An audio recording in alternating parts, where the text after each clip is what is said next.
Here we are, welcome back to the Agamemnon Game Review, the Warlock Journal. Today's broadcast is being recorded on the 13th of September 2018. It's 10:50 p.m. Eastern Daylight Saving Time, Tuesday. This is going to be part 1, which was captured on the 5th of September 2018. Continuing on with the adventures of Lurch Manos, our highest level warlock.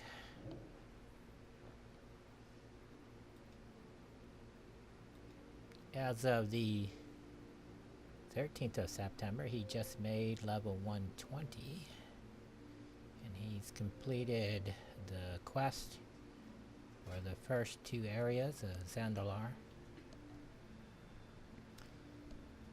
As you remember, the last time we played with him, this was the Friday video, he got stuck, and I sent a memo in to the developer. They since responded back and claimed that it was the add-ons causing these difficulties. What I ended up doing is I deleted my add-on folder, and I uninstalled World of Warcraft, and I reinstalled it completely so that it would be a fresh clean. And you're going to see during this broadcast, I believe, that I discovered that it's not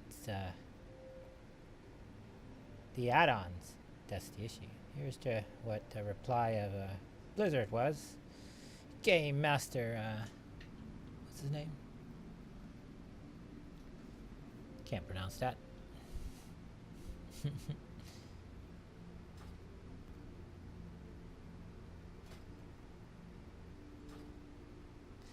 But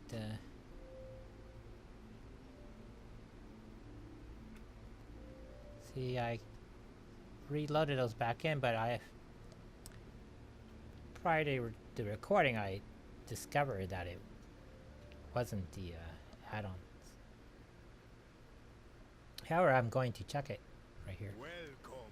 So when I go talk to him,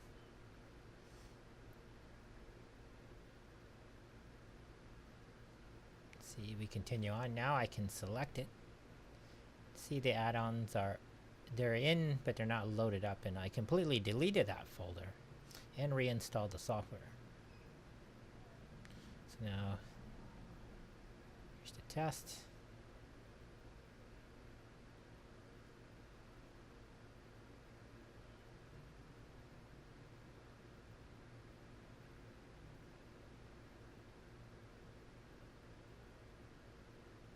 Tough choice, mastery or haste. I'm of the belief that for demonology, mastery is what you need. Haste, every warlock needs haste, but I believe if you're demonology focused, mastery is the stat you need. Should be a priority over haste, I think. So I was able to pick it, see? So, as I'm playing along, this recording is about 55 minutes long, and I had to add there was a little snippet that I took. It was about 3-4 minutes, which is added on to this to make it just an hour and 1 minute long. But this series recording for this Monday night, I kept rolling the cameras. And I recorded a couple hours of footage because the window DVR, which we're using, this is the third day we're using it,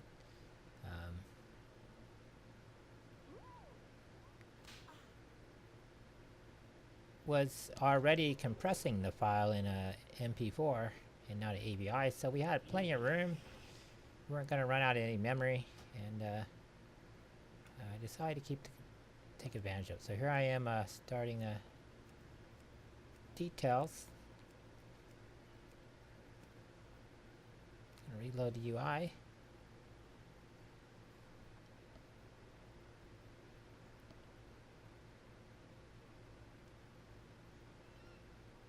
I'm gonna go through the actual tutorial. This is our third day using details.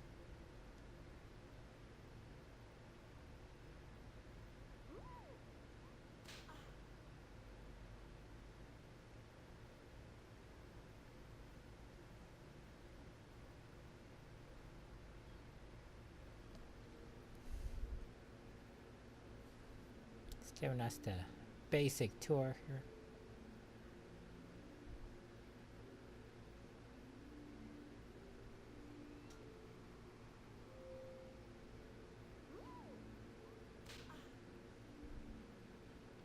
I like the two windows setup. I want the primary window to be damage done, DPS. It breaks down the groups. And then the second window, we'll call it the my spells. I like to have a breakdown of what my damage is per spells. I wish it would include the demon's damage. So,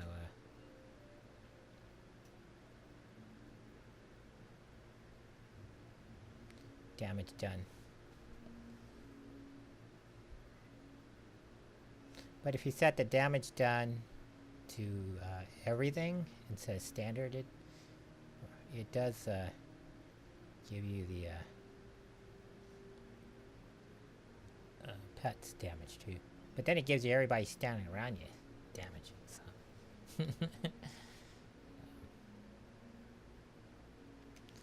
You can't have everything. Scotta did it, so I know the technology is there. It's explaining how the windows work, how to resize them, how to pan up, pan down. This is where we learned how to lock the windows together and integrate it. It took me a minute or two to actually understand what they were explaining. Comprehend what they were saying. Now that we've reached level 120 with this character, we can start to do more raid focused stuff. It's gonna be interesting for this character. I'm not in a guild that does raids. The guild, in two different guilds. On the alliance side, I'm in the guild, my own guild, but we're too small to do raids. And then on the horde side, my C. Lydia Marie character, she's in a guild, but they claim that they're going to do raids, but the character's only 97 right now, so she's not going to be effective in raids for some time. So here's where they're explaining how they connect the windows. I wasn't getting, as I was putting together, I wasn't really understanding what those little, I didn't notice that there were dots there that were lining up with the red and green. And then it started dawning on me, oh, you gotta see the little dots that pop up. I thought you had to put it on the edge, which is showing on the instructions, but they mean the little dots will give you a red light, green light, and tell you if they're interlocked together. So I locked these two guys together, but when I went to add a third window to it, it didn't work so well.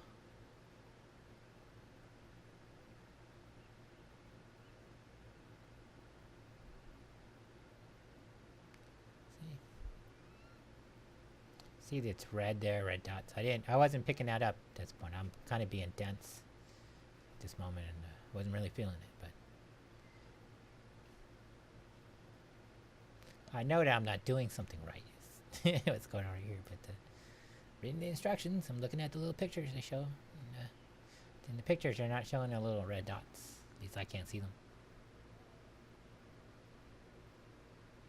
So I just went on with the tutorial.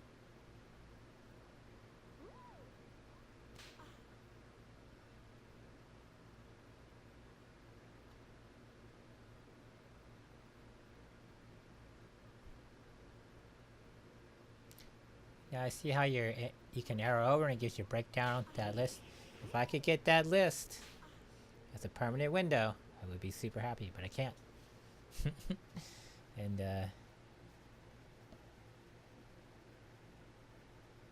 you were able to do, Scotta was able to do it, so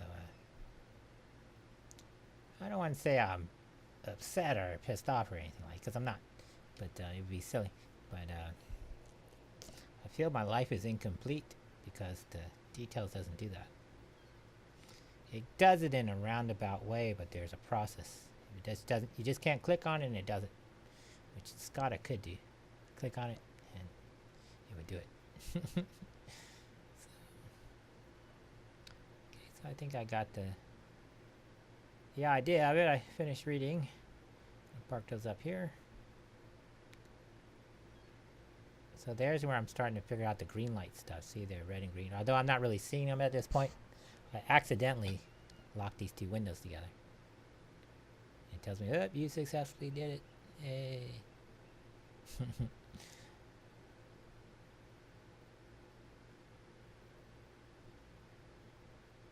Trying to find the part where my spells are.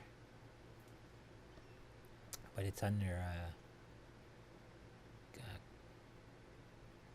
custom.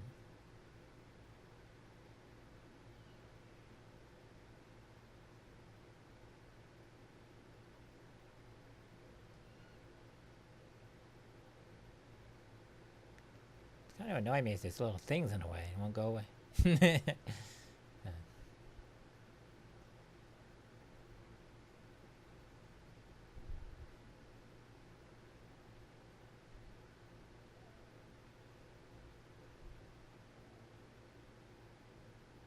I locked them together, and I accidentally did that.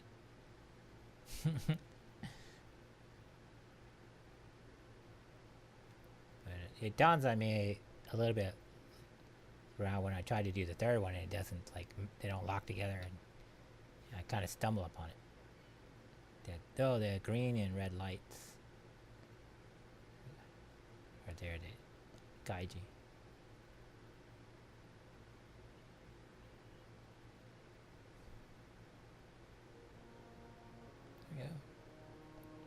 But as I said before, I find these detailed things, it's useful for a Warlock. If you set it up for a Warlock, it's a very useful teaching tool. I didn't find the ice heads-up display to be very useful. I'm sure people swear by it, but it wasn't. I didn't find it to be useful for me. I'm still searching for an add-on that's kind of like the Forte Exorcist. That's what I used before, but that one's out of date now, and it's not. It hasn't been updated in side. And that one was specific for Warlocks, and it looked like it was designed by someone who plays Warlock. If you get some of the tools that they're not really designed for Warlocks by someone that plays a Warlock, you end up with a lot of stuff that's just not necessary, or abundance of, ooh, that's cool, but it doesn't help you manage your Warlock in any significant way. One thing that I'm going to be increasingly doing in the next couple of, especially during this week that I'm recording, here from the 2nd of September to what's the last day's week?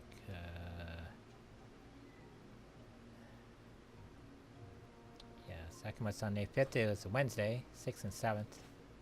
So yeah, and so increasingly doing is using Hand of Gul'dan more, and I started doing it more because of using details. When I started to really see how to deploy Hand of Gul'dan, and I think the best way to do it, when you think of demonology, you can't think of each power as a single entity in itself, even though they are. You're in a system, and the way demonology works is you have to play in a systematic way. You are the center, and all your demons are going to assist you, and you have to kind of draw an invisible circle around your character. That's a 40 meters radius on either side of the character, and within that sphere of influence you have to control that 80 meters of space, diameter space, and That's your domain.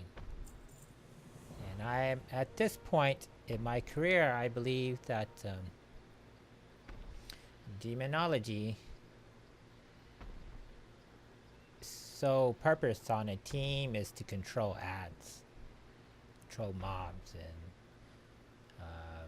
you're really a support DPS. You're not a main DPS, although you could play main DPS, but you're not going to be doing like super high explosive damage per power. I think combined you could, eventually you can, but I don't think your powers are really designed for that spike alpha damage. But you kind of have to work your way to it, and you'll see that as we go on, as we get closer to 120. But and using Hand of Gul'dan is important to that. That's your main bread and butter power, along with Shadowbolt. Shadowbolt is your bread and butter power. That's what's gonna buy all your real estate here. Doom is important for demonologists.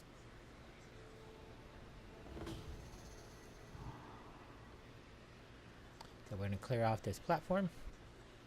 Our first step, DPS.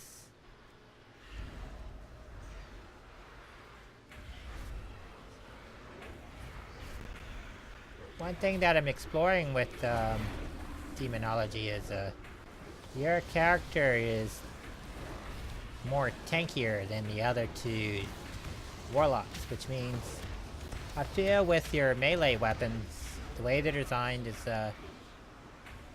I believe it's really designed to be up close to the wherever the battle's going at.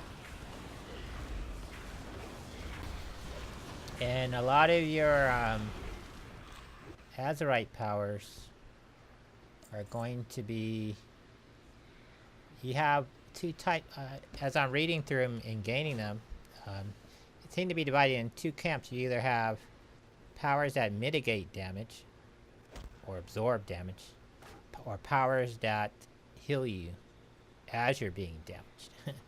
So you got to kind of really look at your character and what do you want? Do you want damage mitigation, or do you want a weak character but you can heal really fast? Now, if you can mitigate damage, that's really good, because we're in PvP where you have a lot of characters that do a lot of spike damage. Your ability to mitigate that damage is important. And absorb that damage is important.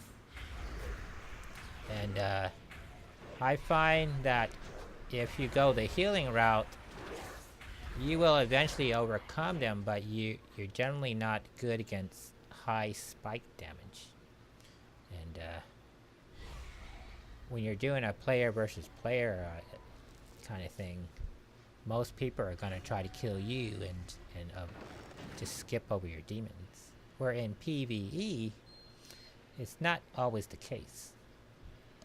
And when you're fighting, you need to be always conscious of the fact that everything you're learning is to help you become a better PvP player. So you have to always think tactically. And this is where your imps are important. See right there, Hand of Gul'dan at the bottom of the damage meter there. Now at this point, we're still using the Void Walker in a defensive way, but as the next 3 days go on, we're gonna progress to the Felguard.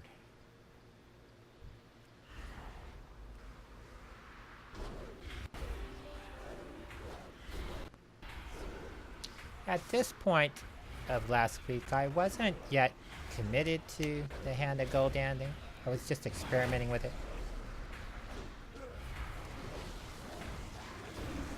Although prior to having details from my past videos, I pretty much spam Hand of Gul'dan and Shadowbolt. But during this time, and more in the mindset that you build up your shards and then you cast it. You build up your shards and you cast it. I'm kind of getting out of that mindset. I don't think you should do that. And why is my theory is that for the demonologist, all the shards do is give you the ability to cast a demon. And you live and die by having demons out there fighting. Your survivability is only important so as long as you can keep casting demons. And let your demons do all the major lifting. You just gotta stay alive. This is why damage mitigation is important when you're scaling out your guy. And so, rather than wait till you have 3 shards and then cast Hand of Gul'dan, you should just, once you get a shard, cast Hand of Gul'dan. Get a shard, cast Hand of Gul'dan. And what you're gonna see in the damage meters is Shadow Bolt and Hand of Gul'dan will start showing up close to neck and neck with each other. And what Hand of Gul'dan does is you get that big spike of 1700 points of damage or more. At my character at this point up to 120. The initial hit is 120, which it blasts everything around it. And then the imps start doing damage over time. It's not really a damage over time power, but they're constantly shooting at the target with 3 guys, or as you keep casting more guys, it adds to that. And that's sort of the effect that happens. So you do the initial spike, bam, and then you do damage over time with the imps. And the more imps you keep adding on, the more damage it's eventually going to overcome the creature. It's kind of like how if you ever play Star Trek Online, how plasma weapons work. On their own, individually, they're not very powerful weapons, but if you use them in a systematic way, your plasma torpedoes plus your plasma beam weapons, what they do is they start heating up the target. And over time, that combination of alpha damage and damage over time will just overwhelm the enemy, even if they're a big enemy, because it's going to be constantly doing damage to them. And that's kind of how it works with demonology. So, if you look at how Affliction is more of a pure damage over time character, and Destruction is more your spike damage type character. As far as damage, Demonologist is a hybrid of those 2 systems. But you're relying on your pets to do all that damage. And Demonology plays a little differently than Destruction Warlock and Affliction Warlock, because those 2 specs are designed to where the Warlock is the center. The Warlock is the guy, the power. They're the strong guy, and they're gonna just blast people away and hopefully absorb enough damage.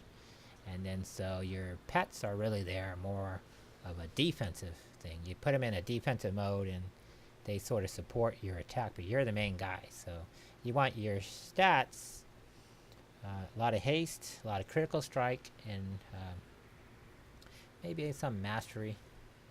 But mastery isn't as important, I think, for the other 2. I think in the other 2 specs, I think critical strike and versatility are better in that sense. I might change my mind on that, but that's kind of what I'm going with. That's my opinion, but I think it's true. So mastery is purely really for demonology. That's the stat that's going to make all your pets grow and do both from an attack point of view and their ability to absorb damage. Now, your pets have kind of a different role. Imps are purely offense. Felguard is purely offense. Though it has some defense to it, but it's purely offense. And then Voidwalker and Succubus are defensive in nature, and then the Felhound is call it the dog. He's really a melee kind of guy, a DPS, but he's geared towards if you're going against purely magic type, you want the Felhound for that. Or if you're in a group and they want some magical defense, that's kind of what you would expect go with. But traditionally the Felhound is the demon for affliction. They give you a lot of bonus if your affliction established, whereas if you're destruction, the imp is more geared for that character. And with demonology, the real staple of your arsenal is the Fel guard. It's kind of the signature demon, which the 2 Fel guard setup is pretty dangerous, especially when you add the little Fel Lord to it. It's pretty dangerous combination if learned to use correctly. But so we'll be kind of going in that direction in the next 3 days of videos. I'm still tinkering around here with details. See, I'm set up the 3rd window. And you see, I didn't line it up right. It's not actually set like the other 2 are connected. And this is kind of where it dawns on me about the lights.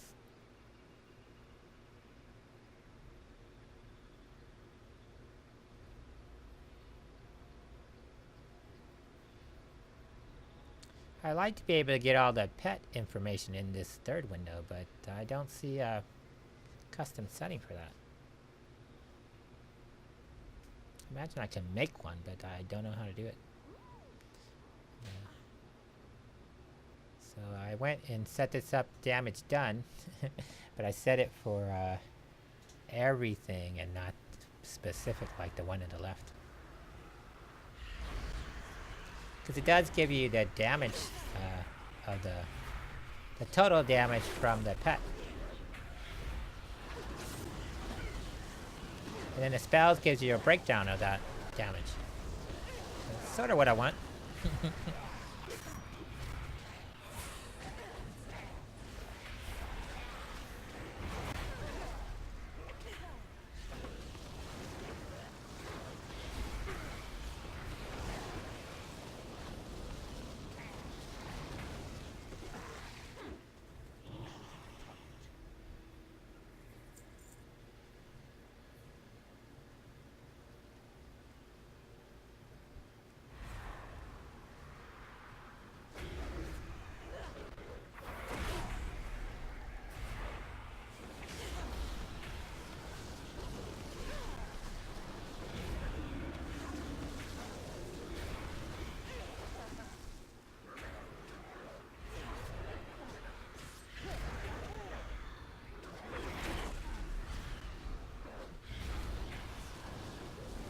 Now, as I was recording this video during this week, this is the week that the raids started for the new expansion. So, as I'm doing this, I'm watching on my other displays people doing raids, and they're all crying. A lot of videos came out over the weekend about, oh, raids, I hate them. Because they switched from to the Azeroth setup, so people are like, it's not as good as it was. I don't know. I didn't have the Legion gear, so I don't know how good it was. Even though I've been playing the game in that time, I hadn't got to Legion content yet with my main characters. So he was boosted, whereas I was going through the pre-patch stuff. So none of my characters had any of the like Legion stuff. So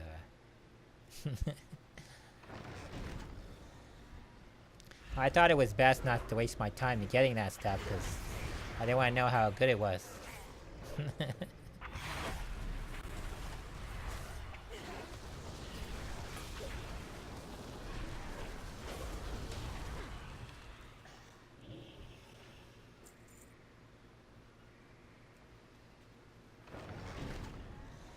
As we progress to the next 3 days, as I'm saying, I'm going to be increasingly going in the direction of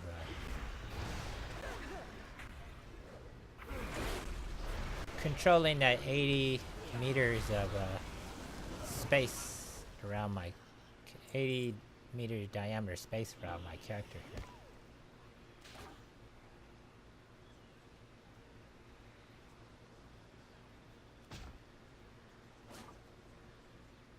I don't know if that works for other classes, but I know it works for a demonologist and affliction and somewhat destruction.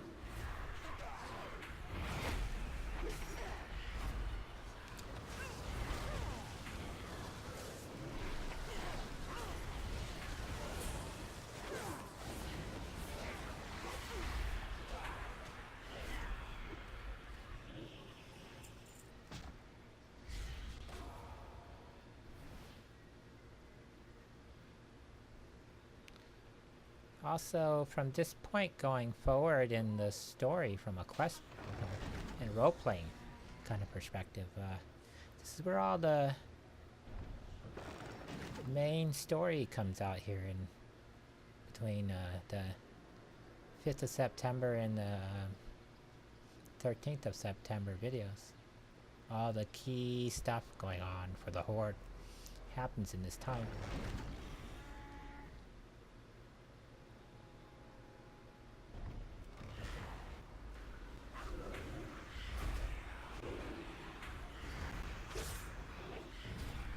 In this point of the game, and even up to the 13th of September, I'm really enjoying Battle for Azeroth as a player. I don't have any complaints about the game. I'm not having any real issue with the equipment. I'm not feeling underpowered in the game. Only real problem I'm having is being ganked by rogues, but that's when I was in Pandaria. I forget what day it happened, but over the next 3 days of playing, from the 5th, 6th, and 7th of September, I think I'm ganked once or twice, but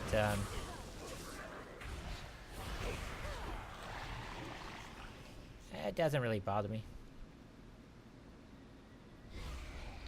But we successfully retaliated on one guy.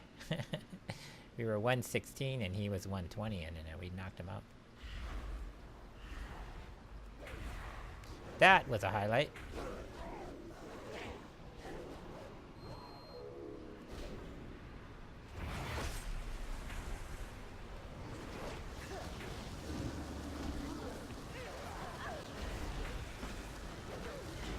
Now, if you're playing with a succubus,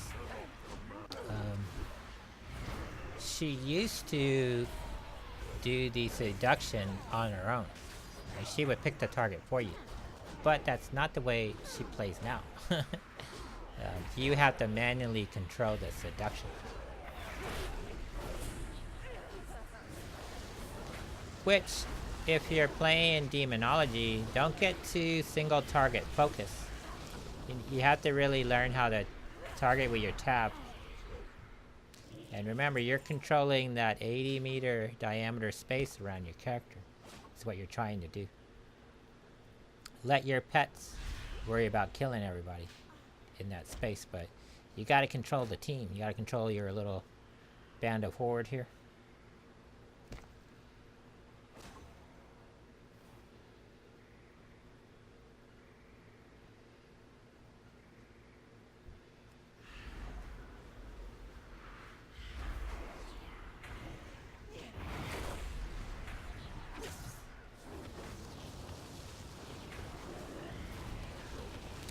Now I've come to understand, I don't know if this is true, but it seems that the Azeroth gear is limited to the headpiece, the shoulder piece, and the chest piece. And all of them have a major power and a minor power. And then the last one just boosts the item by 5 eye levels. And then as you gain Azeroth power, it just keeps growing in level, right? Which is, as I'm making level 120 on the 13th of September, I only had like a not ILO, but my Azeroth power is only like 10 or 12. I did unlock the war campaign stuff, but it hadn't set me to do them directly. So at this point, I'm finishing up. I finished up the Nazimir area, and I got the cutscene where the king makes a deal with Wasandi, and then the very next quest or stuff after that sends us to the Sands area. So I think once we finish that, we end up prowling back at the main pyramid, Seal of the Sun there, and I believe that leads us to the actual introduction of War Campaign.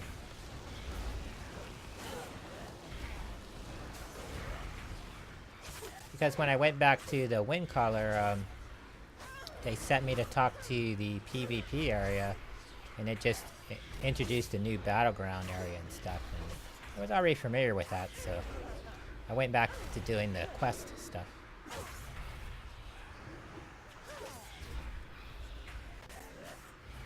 Now, upon making 120, I plan to take full advantage of the War Campaign, the battleground stuff, and the raiding. But since we're not part of a guild, we'll have to rely on a pickup group for that. Alright, we're almost past the halfway point of the video. This part's an hour and 2 minutes long.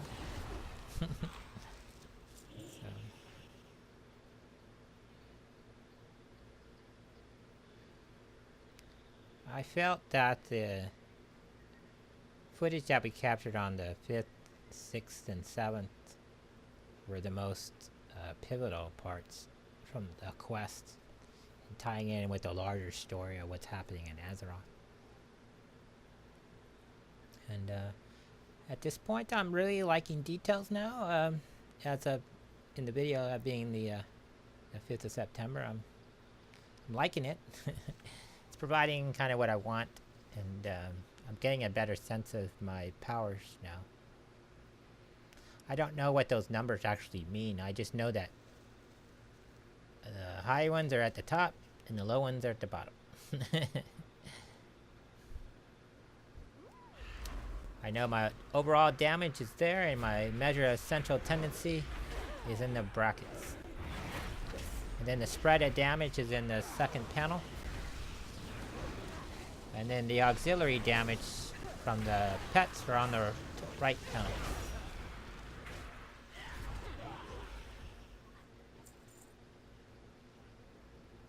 See, the Felguard's out damaging for the... You will make a fine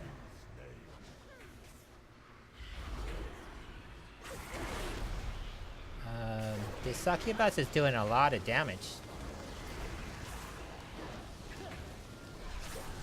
Her attack seems low, but she's doing a lot of damage. For her damage is AoE.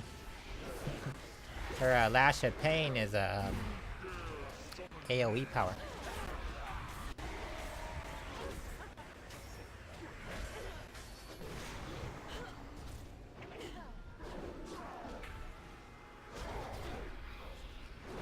I like that music playing in the background. I'm not hearing any real problems in the sound with the DVR.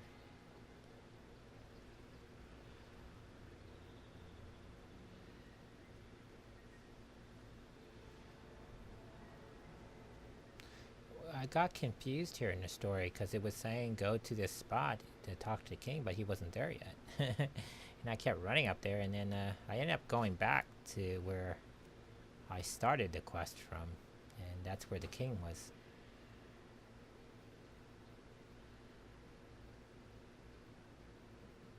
See, the map's saying he should be right here, but he isn't.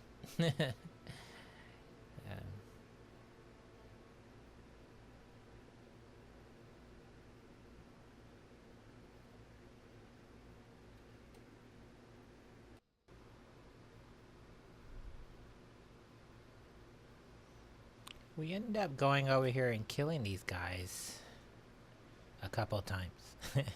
I can see there's a barrier there, but I suspecting it won't let me through, but I didn't know that for a fact, so I tested that theory out.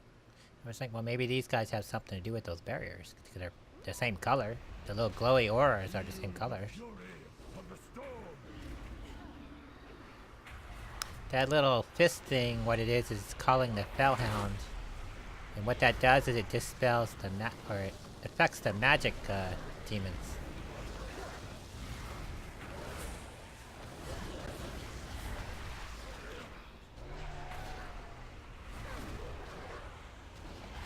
But when you go to the, if you don't take that as a talent, you can always use the observer for that same purpose. Especially if you go with the 2 Felgars setup. Now I've come to really like the 2 Felgars setup because I think it gives you the best defense in case a rogue surprise attacks you.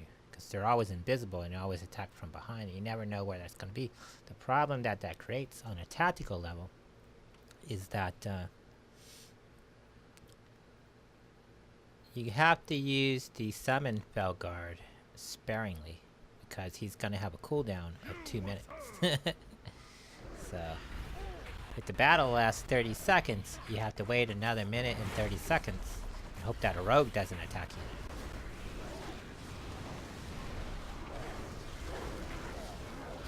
But that's why you leave the primary Felguard out. And you leave him in a defensive setting. So that when the other one becomes available, you throw him out as offense. And if he's not available, use your Biofiend. Or if your Nether portal is up, use that. I find the best way to use the Nether portal is to cast it, and within that 30-second interval, you have to use Hand of Gul'dan. You use Shadow Bolt to charge it, then hit Hand of Gul'dan. Shadow Bolt again, Hand of Gul'dan. Shadow Bolt again, Hand of Gul'dan. And fire it, do that as many times as possible within that 30 seconds. Because what it will do is not only put an imp on the ground for you, but it brings a demon through the portal. So you want to bring as many demons through that portal as possible, and it's a random what demons come through. So if you can get 4 Hand of Gul'dans off, then you're going to pull 4 different demons through, and that at a minimum will give you 8 demons deployed at that time. 4 imps, the 4 special ones that came through the portal, and then the main Felguard. And then that should give you enough time for your summon Felguard to cool down. That's usually what I do. And if you have, cast your I call it your bad artillery there, and you gotta center it on your guy, because anyone who's gonna attack you, they have to be within 40 meters of you to melee attack you, right? And they're always going to be behind, and that's why you have to use your area effect to hit them. And even if you're not doing damage, if you're constantly hitting them, it's going to interrupt them and buy you time. So if you can mitigate damage, or some of your Azeroth stuff allows you to mitigate and heal at the same time. So that's the best defense against that. I feel that their overall strategy there is to buy time and knock out, and then it allows you to overwhelm the rogue. Now, if he's got more than one guy there, that'll be tough, but I think it's best that you build a reputation in PvP as they have to bring more people to the fight. Yeah. And based on what I read with the patch notes, they boosted demonology by 5%, and they nerfed rogue over the weekend. So I knew that was coming.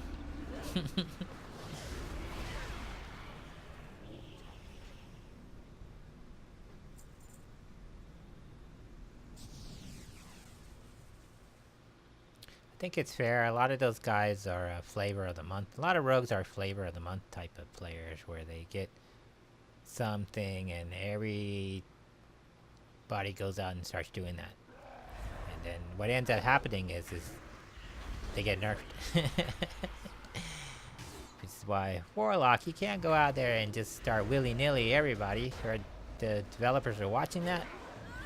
They know what powers people are using more than not, and the combinations that they're using it in, because they can monitor keystrokes. Even if you set up a macro, it still monitors the keystroke.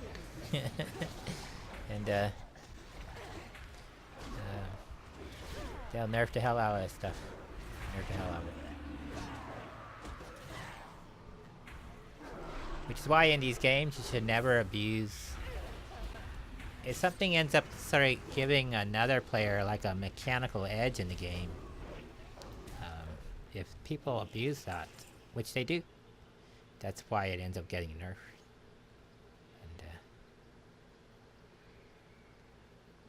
And the good life is over.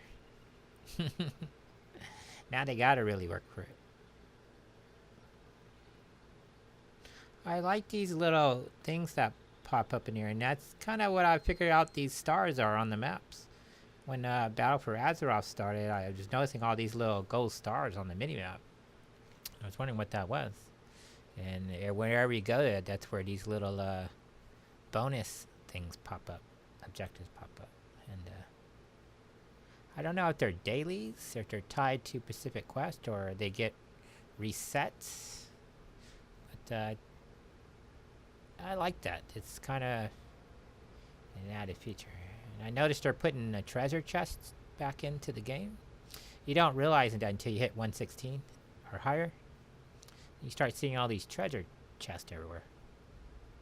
And I find that interesting because when the game started in Classic, those chests were everywhere, and they got rid of those because people thought they were goofy. But now that they're working on the Classic stuff, I imagine they added those in Battle for Azeroth as a prelude to that, because I feel that they don't have to make a separate server for the Classic expansion, because all they really have to do is just go back and put the Classic stuff, the story and quest stuff, back in the game. And since they do have the technology where it's all instance now, because that area, all the stuff where it was instance, that wasn't really around when the Classic stuff came out. So when you did things or achieve certain quests, the area would change based on that. And You will make a fine slave. that wasn't in the first areas of the game. And that kind of started with Cataclysm. And so they don't need to redo Burning Crusades or Northrend, because those areas are kind of their own little areas. And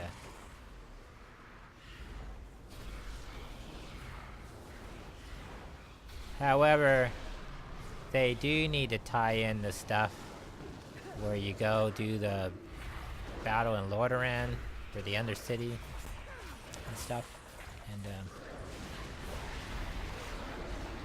that way, if you're starting from level 1, you get the true experience of the game. You don't have this huge gap in the middle of the story. Now I end up beating these guys down, but because I hadn't talked to the king yet, it was sort of a premature action. But I didn't know that when I was walking through here, because the mini-map was lying to me, basically. The mini-map showing the guy should be standing right there, but I don't see him. He's not under anything, he's not over anything. So then I started thinking maybe I should go back to where I got the quest from.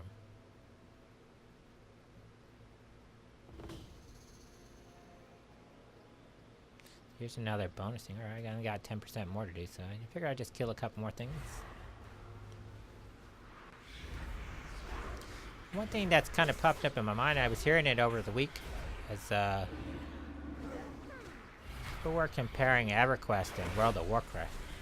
And I feel World of Warcraft overall is a better game than Everquest. I used to play Everquest religiously, and my feelings is that in overall simplicity and depth, I think World of Warcraft was a better game. It was expandable. It kind of captures what makes a sandbox game really well, and the non-sandbox architecture, I think. And by saying what I mean is, in Star Wars Galaxy and the original EverQuest, you could go out and do anything you wanted in the game. You didn't necessarily have to do the quest in any particular order, but you can very much live and do stuff in the game. Star Wars Galaxy was better than EverQuest in that the player economy was, at least the original one, was totally based on the player. Meaning, if you want to go buy something in the game, someone had to make that item. Someone in the game had to sit down, learn that craft, and go out and make those products available for the community. And so you had this nice trifecta of crafters, PvE pro players, and PvP players. And so everything worked out. Then they ruined that, and that led to a really ugly situation for Sony Online Entertainment. The mass exodus. And I felt that Blizzard, on the other hand, is going all the way back to 1994, 1995. They were, I think, a more approachable company. They, I think, friendlier in a lot of rights. Their ability to communicate to the public, I think, is better. Not that they don't keep secrets or they just throw it all out there. I don't think they do that. I think for what they do, I think they're better. At least certainly they were better than Sony Online Entertainment. And I think they spend a lot more time building the game than just rushing things out for the purpose of rushing it out there. Now, are there flaws in the game? Of course. Are there things that go wrong? Of course. But I think they're minor. You can still play the game. You can still go do stuff. And like the stuff with the Azeroth gear, Cryptic came out and said, hey, the Legion stuff is really good, but the problem you're having is you're starting to get a point to where the damage and numbers are like billions. See what I'm saying? When this guy does damage, he's doing billions of points of damage. And if they keep going down that route, 4 expansions from now, people are going to be doing, what is it? Was it the Latin word for 6 is septim, right? So it'd be like a septenzillion. Because like Giga and all that, those are Greek names, but it goes in the order of numbers. Mega.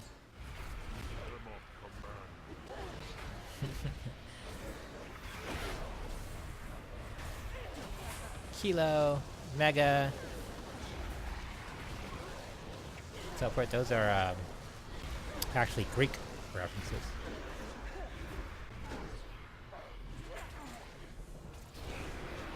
But the Greek and Latin are similar.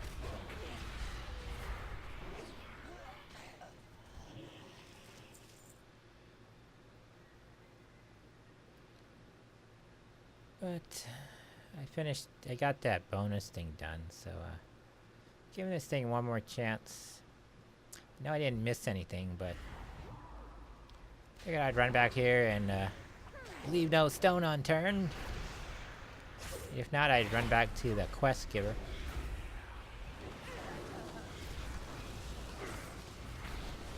Coming up on the last 5 minutes of this part.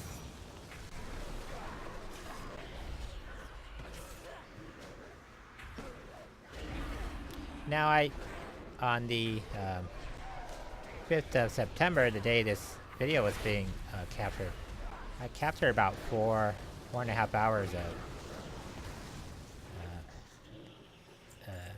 footage, so this is going to be a rather long series here. But I think it's comprehensive and important. And we got through the Zandalar stuff relatively quickly by doing that. And once we get the Bandicam software, that'll be next Thursday. I think everything turned out. The sounds was working pretty good. Although when I did this video, I didn't increase the speed of the audio recording, the quality. I didn't do that till today, actually. So kind of cleared up on its own. But on this day, I decided not to load as many apps. I was only running the BlizzNet, World of Warcraft, and the game tray. So I think that's taking less stress off the processor. See, I try to go around all these different things to see, but that barrier's there. There's no cave, so the king's not under anything. So there's no way to get there, is what I have determined. Those two guys don't do anything. You know, I've killed them already.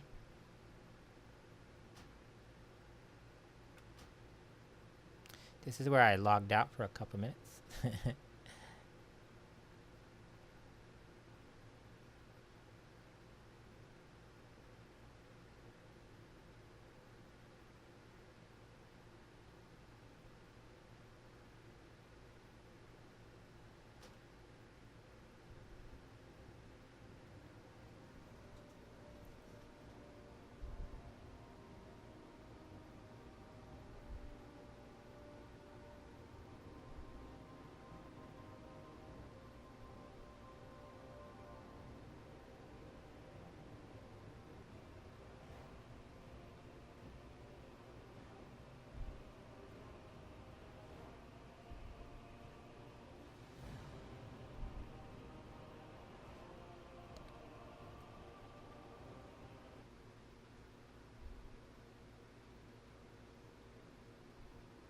My thinking was that maybe it was a map error, and maybe the guy was there, but I wasn't really seeing him because it was a map. So I logged out to log back in to let the map clear out, but that didn't do anything. So I decided to go and talk to this guy again. But I know I've been recording for an hour, almost an hour, so I decided to pause the tape and continue on recording.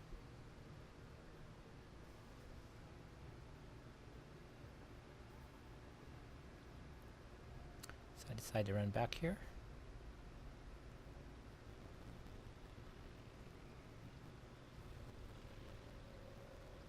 One thing that I don't know, see how the succubus is invisible?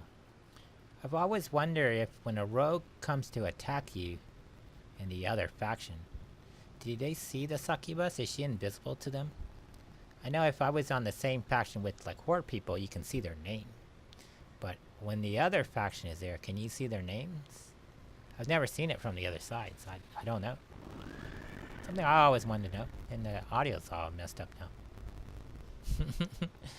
That just started.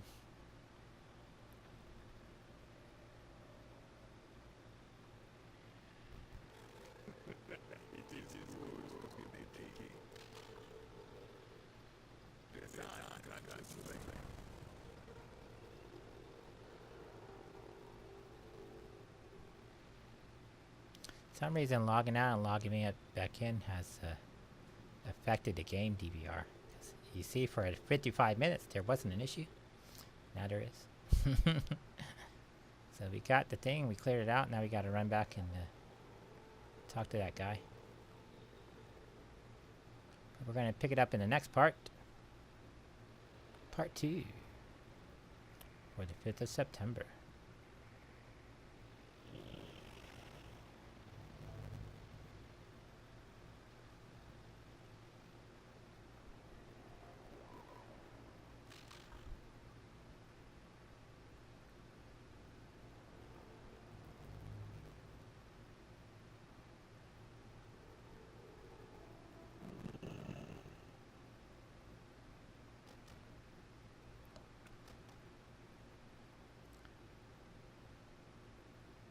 I decided to pause it here so I could